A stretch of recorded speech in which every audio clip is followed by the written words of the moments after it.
खबरों में बने रहने के लिए दामामा लाइव को सब्सक्राइब करें और बेल आइकन दबाना ना भूलें। नमस्कार, आप देख रहे हैं दामामा लाइव और मैं हूं आपके साथ शगुफ्ता अंसारी। जिस तरीके से आप सभी जानते हैं, बेरोजगार संघ का जो धरना था वो काफी दिन चला और पेपर लीक मामले को लेकर चला, जो 9 फरवरी को शुरू हुआ और कई दिन रहा। उसी बीच हमारे पास एक युवा है, हमारे दफ्तर में यहाँ मौजूद है, उनसे बात करेंगे। सर, पहले तो आपका धरना कई दिन चला, लेकिन अब इस बीच रोक दिया गया है, क्या मामला है पूरा? देखिए, मामला ये है कि पहले धरना प्रदर्शन हुआ, आपने देखी होगी किस तरह वहाँ पर लाठीचार्ज की गई है, जो कि एक गैर संवैधानिक तरीके से लाठीचार्ज करी गई है और एक दमनात्मक नीति अपनाई गई है ताकि जो आंदोलन है उसको भंग किया जा सके। ठीक है।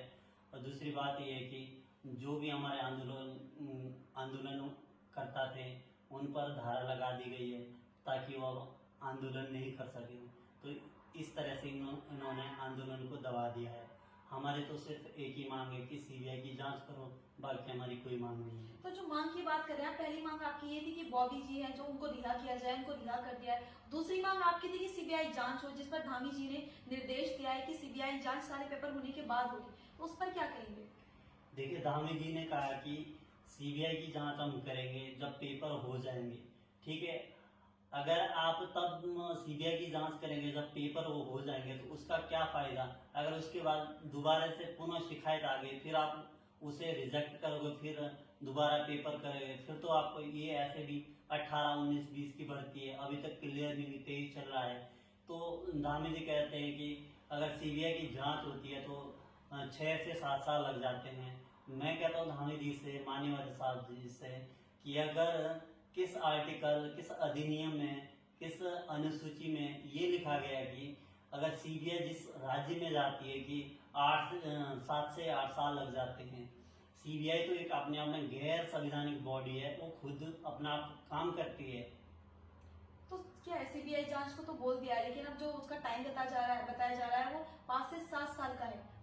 तो आप क्या चाह रहे हैं, जिस तरीके से दूसरे राज्यों में हो रहा है सीबीआई जांच, उसी तरीके से हो?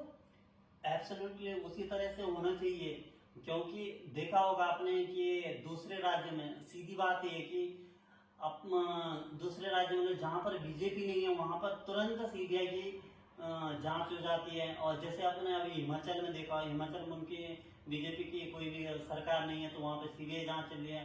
अरुणाचल प्रदेश में सीबीआई की जांच पिछले साल में ममता बनर्जी के पीछे सीबीआई की जांच थी।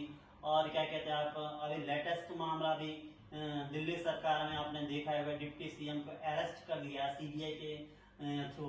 ठीक है, उनका अगर आपके कार्यकर्ता भी अगर मंत्रिमंडल में वैसे करप्ट लोग होते हैं तो उन्हें आप करप्शन के दायरे में लेके आप उस सीबीआई के थ्रू उन्हें अंदर कर सकते हैं। हम इसका समर्थन करते हैं। अगर आप वाकई में अच्छा काम कर रहे हैं, हम इसका समर्थन करते हैं पूरी तरह से। पर बट ये कि दूसरे ही राज्यों में क्यों नहीं, अपने राज्य में क्यों नहीं? पहले अपने घर में जाके देखो ना, फिर दूसरों के घर में जाके। पहले आप अपने राज्य में सीबीआई लाओ, फिर दूसरे राज्यों में लाओ। आप तो ये कर रहे हैं कि दूसरे जहां पर विपक्ष है वहां पर आप सीबीआई ला रहे हैं, जहां पर आपकी सत्ता है वहां पर सीबीआई नहीं है। इसका क्या मतलब बनता है? सीधा सीधा ये है, अगर आप वाकई में, धामी जी कहते हैं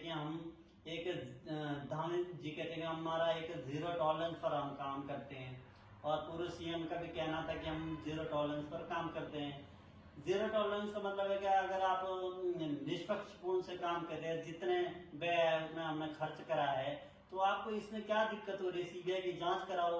और जो तो आप 6 से 7 साल बोल रहे हैं, ये आप एक बहाना बनाने वाली बात कर रहे हैं और एक टालने वाली बात हुई थी कि अगर सीबीआई की तो इतने साल लग जाएंगे। ऐसा कुछ नहीं है। सीबीआई एक गैर संवैधानिक बॉडी है, वो अपना काम खुद करती है, उसमें राज्य के कार्यों में कोई भी बाधा उत्पन्न नहीं होती है। ठीक है, तो देख रहे हैं आप, जो युवाओं का बेरोजगार संघ का जो धरना था वो तो खत्म हो चुका है, लेकिन जो युवा है वो हमारे दफ्तर भी आया और हमसे बात भी की है। अब देखने वाली बात यह है कि आखिरकार सीबीआई जांच जो है सरकार के तरीके से होती है या युवाओं के तरीके से। हेमंत सिंह कैमरामैन के साथ मैं शगुफ्ता अंसारी, दामामा लाइव।